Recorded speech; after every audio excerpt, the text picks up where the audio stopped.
በስመ አብ ወወልድ ወመንፈስ ቅዱስ አሐዱ አምላክ አሜን።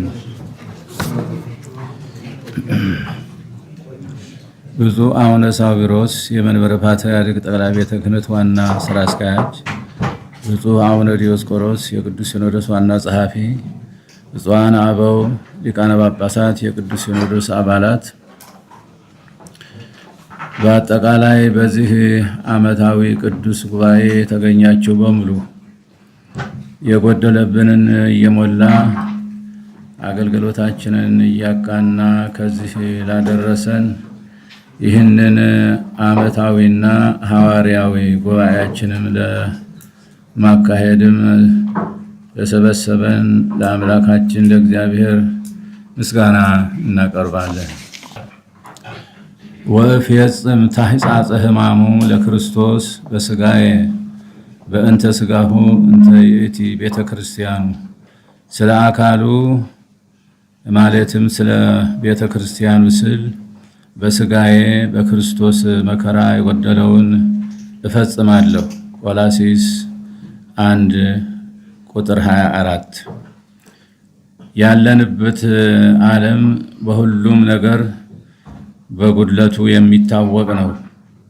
ጉድለት ባይኖርና ሁሉም የሞላለት ቢሆን ኖሮ ፍጥረት እርስ በርስ የሚተረማመስበት ሁኔታ አይኖርም ነበረ፣ ወይም አሁን ባለንበት ደረጃ የከፋ አይሆንም ነበር። እግዚአብሔር ሁሉንም አሟልቶ መፍጠር ወይም መስጠት የሚችል ከሃሊ አምላክ ቢሆንም እሱ ባወቀ ፍጥረትን ሁሉ ጉድለት ያለበት እንዲሆን አድርጎ ፈጥሮታል። በዚህም ምክንያት እያንዳንዱ የጎደለውን ለመሙላት በሚያደርገው ፍትጊያ እየተጋጨ እርስ በርስ ሲተረማመስ ማየቱ የተለመደ ነው። ምድራዊቷ ቤተ ክርስቲያንም በጎደሎ ዓለም እስካለች ድረስ ከሚመጣው ፈተና አታመልጥም። ይህም በመሆኑ ቅዱስ ጳውሎስ ለቆላስይስ ሰዎች የጎደለውን ፈጽማለሁ በማለት ሲጽፍ እናስተውላለን። ብፁዓን አበው ሊቃነ ጳጳሳት የቅዱስ ሲኖዶስ አባላት፣ በጎደሎ ዓለም የምትኖር ቤተ ክርስቲያን ጉድለቷን ለመሙላት ብዙ መስዋዕትነት ከፍላለች። ቤተ ክርስቲያን ለቀጣዩ ትውልድ መሻገር እና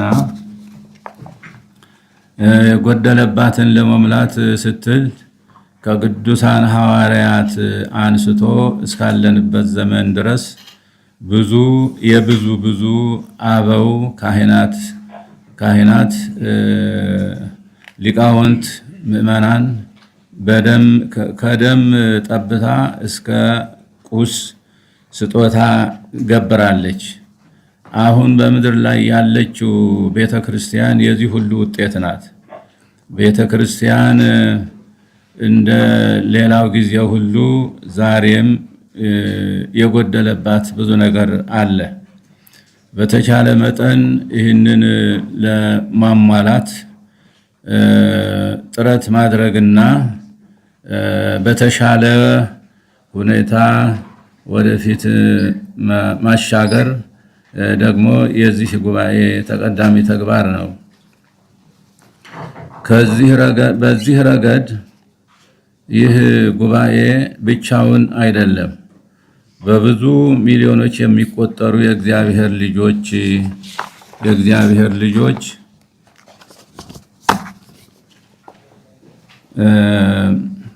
ድምፁን ለመስማት ከዙሪያው ሆነው በጉጉት ይጠብቃሉ።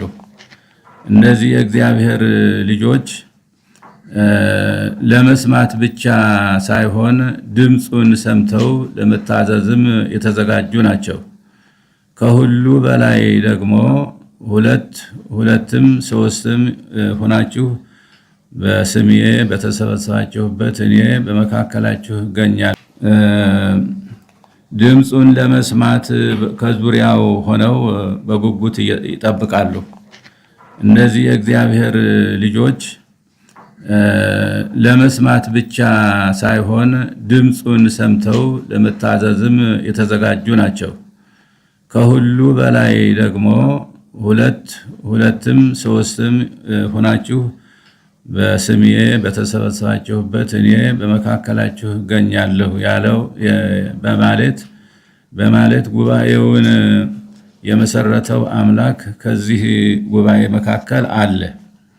በመሆኑም ይህ ጉባኤ የተወሰነ አባቶች ብቻ ሳይሆን ብዙ ሰማያውያንና ምድራውያን ባለድርሻ ያሉበት መንፈስ ቅዱስም በመንፈስ የሚመራው እንደሆነ የማይታበል ነው።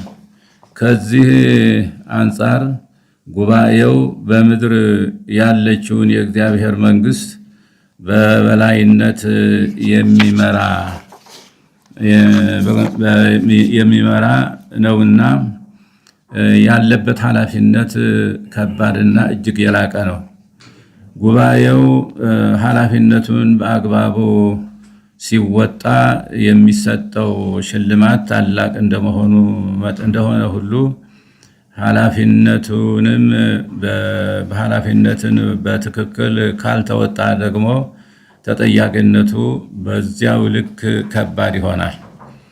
ብዙ ከተሰጠው ብዙ ይፈልጋል ተብለዋልና ብፁዓን አበው ሊቃነ ጳጳሳት፣ የቅዱስ ሲኖዶስ አባላት እኛ በአገልግሎትና በመሪነት በምንገኝበት በዚህ ዘመን ቤተክርስቲያን የጎደሉባት ነገሮች ብዙ ናቸው።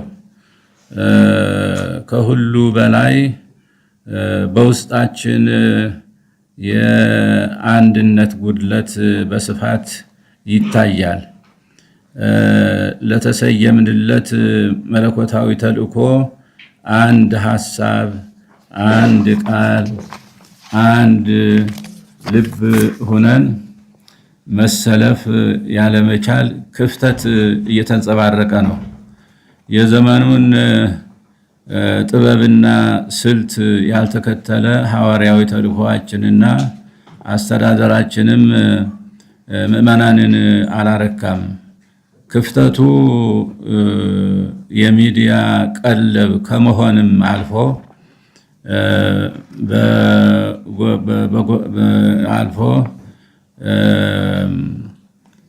በጎቻችንን በሌሎች እንዲዘረፉ ትልቅ በር እየከፈተ ነው ያለው።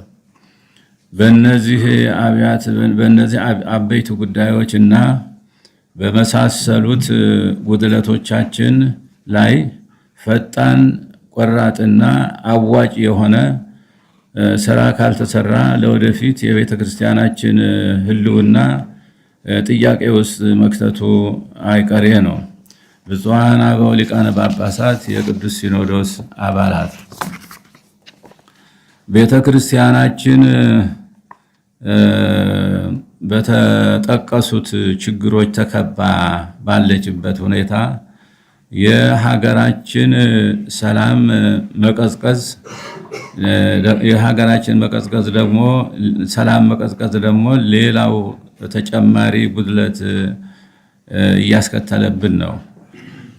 አማንያን በመንፈስና በስነ ልቡና ሰላም ከመጣታቸውም በላይ አካላቸው ለሞትና ለጉዳት ሀብታቸውም ለዝርፊያና ለውድመት እየተዳረገ ነው። ይህም ሁሉ ሆኖ ፍትህን እያገኙ አይደለም። አብያተ ክርስቲያናትም በምዕመናን ፍልሰት እየተዘጉም እየተቃጠሉም ነው። ከዚህም ሌላ የሌለን ነገር እንዳለ አስመስሎ ከየአቅጣጫው የሚወረወረው የባዕዳን ስም የማጥፋት ዘመቻ የቤተክርስቲያናችንን እምነት ከመንቀፍና ከማብጠልጠል በላይ አልፎ የቅዱሳንን ቅዱስ ስዕል በአደባባይ እስከ መቅደድ ተደርሰዋል። በቤተ ክርስቲያናችን ህልውና ላይ በዓላማ የተነሱ አካላት የላክዋቸው እንዳሉ በሚመስል መልኩ በስመ ተሐድሶ የሚደረገው እንቅስቃሴ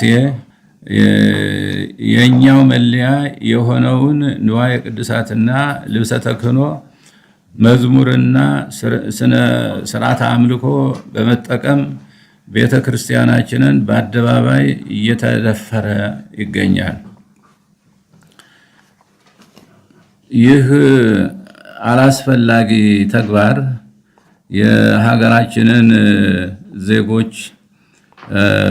የሀገራችንን ዜጎች በእኩልነት የሚያስተዳድረውን ሕገ መንግስት በቀጥታ የሚጻረር ድርጊት ነው። ሆኖም በሕግ የሚጠይቅና የሚያስቆም አካል አልተገኘም። እኛም ዝምታ የመረጥን ይመስላል። ነገር ግን መፍትሄው ዝምታ ሳይሆን በሕግ አግባብ ነገሩን ለመፍታት መንቀሳቀስ እንደሆነ ሁሉም ሊገነዘበው ይገባል። ብፁዓን አበው ሊቃነ ጳጳሳት፣ የቅዱስ ሲኖዶስ አባላት በዘመናችን እየተከሰተ ያለውን ችግር ስንዘረዝር ውለን ብናደር መናገሩ በራሱ መፍትሄ ሊያመጣልን አይችልም። ጉባኤው ከዚህ በላይ መናገር እንደሚችልም እንገነዘባለን። ነገር ግን ለዚህ ሁሉ ችግር ዘላቂ መፍትሄ ሊያመጣ የሚችል መደላድል ይህ ጉባኤ በዚህ ስብሰባ ሊተልም ይገባል ብለን ከአደራ ጋር ማሳሰብ እንወዳለን።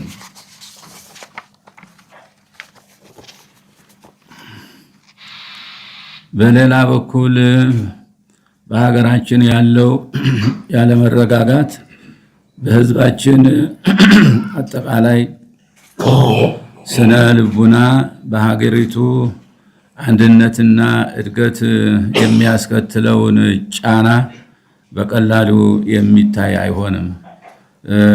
የሕዝቡ ስነ ልቡና ከተጎዳ የነገው ዕድል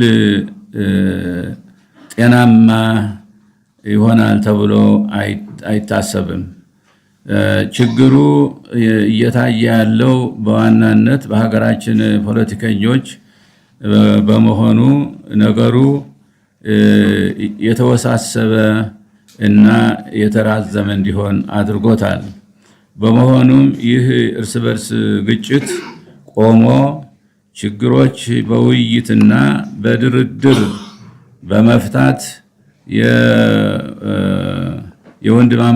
የወንድማማችን እልቂት የሚያስቆም የሰላምና የእርቅ ዕድል ቅድሚያ እንዲሰጠው ጉባኤው የበኩሉን ጥረት ማድረግ ይገባዋል። ለሰላም መስፈንና ለልማት እድገት መረጋገጥ ሲባል ወደ መግባባት እንዲመጡ በእግዚአብሔር ስም አባታዊ ጥሪያችንን እናስተላልፋለን። እግዚአብሔር የተባረከ የተቀደሰ ጉባኤ ያደርግልን። እግዚአብሔር ኢትዮጵያና ሕዝቦቿን ይባርክ። ወስብሐት ለእግዚአብሔር አሜን። ጥቅምት 12 ቀን 2018 ዓመተ ምህረት አዲስ አበባ ኢትዮጵያ።